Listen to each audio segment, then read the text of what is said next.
여러분들 왜 이 중대재해 감축 로드맵이라는 거 이후에 우리나라에서 이제 그 산업안전보건 정책, 뭐 노동안전, 산업안전 및 산업보건을 중심으로 하는 정책을 소위 셀프 레귤레이팅, 자기 규율에 의한 방식으로 한다.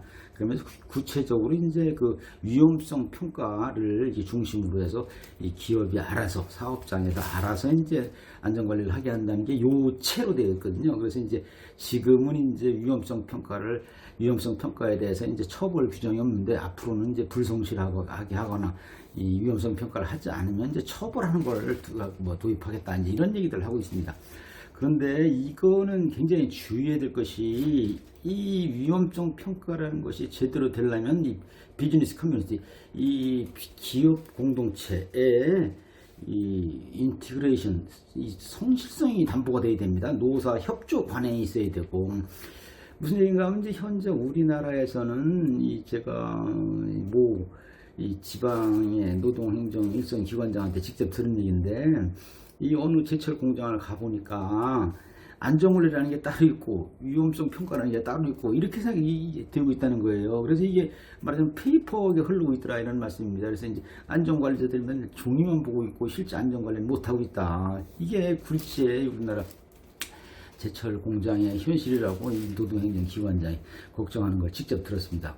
그 다음에 저기 호남 번역의 회사 이름 모았지만서 이제 굴지의 이 석유 화학 이 종합 이 컴플렉스 종합 공장을 이제 그 진단한 이 화공안전기술사 겸 산업안전 지도사 말에 의하면 그 엄청난 회사가 이름 얘기에 송들어서 얘기 못하겠는데 이 현재 여기서 하고 있는 위험성 평가라는 것이 본인 표현 그대로 하면 좀 허접하다 이런 얘기를 하고 있습니다.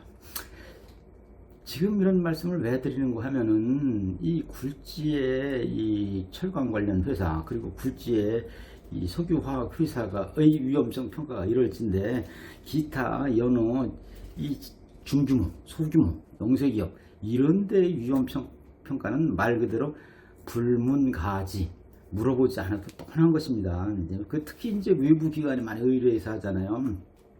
그래서 이제 직접 아까 얘기한 지방 이 관서장이 얘기하는 바에 는 컨트롤 부위가 많더라는 거예요. 이 회사 걸 저 회사에 뺏겨놓고 하는 것이. 그래서 위험성 평가가 제대로 되려면 그 전제 조건이 충족되는데 신경을 좀 많이 써야 된다. 이 노사협조 분위기가 돼야 되고 기업 공동체의 서로 이 하나됨 같은 게 있어야 되는데 그런 게 곤란하지 않느냐. 그래서 이제 어느 회사의 안전 전문가가 호소하는 바에 의하면 예컨대 위험성 평가를 할 때 위험 요인을 파악하고 제거하고 대처하고 통제하고 이런다는 거 아니겠어요?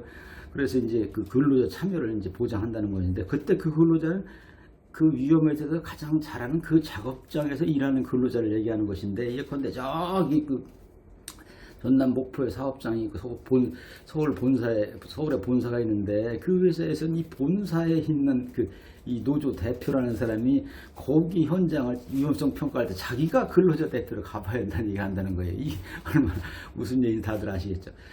위험성 평가를 하게 되는 주된 이 안전보건위원회 같은 이런 데들이 사실은 이제 이 기본 전제가 노사 협조라는 것이 전제로 되어 있는데 이게 계속 이제 갈등 상황 속에서 그런 걸 제대로 하자고 정부에서 밀어붙이니까 이게 제대로 되려면 큰일입니다.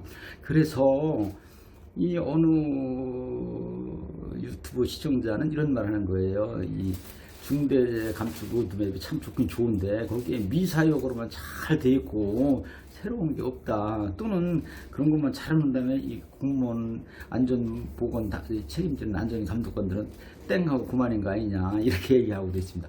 아무튼 위험성 평가를 안전관리의 주축으로 삼을 때는 여러모로 고려할 점이 많다 이렇게 얘기할 수 있습니다.